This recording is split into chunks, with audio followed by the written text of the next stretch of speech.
how to change currency in Shopify.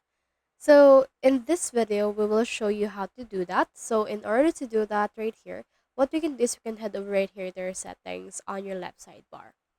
Then from in there, you can see in here this general page. You can see this currency display. It's under the store defaults. So right here, my currency is Philippine peso because my billing address is in the Philippines. So you can head over and then change your location.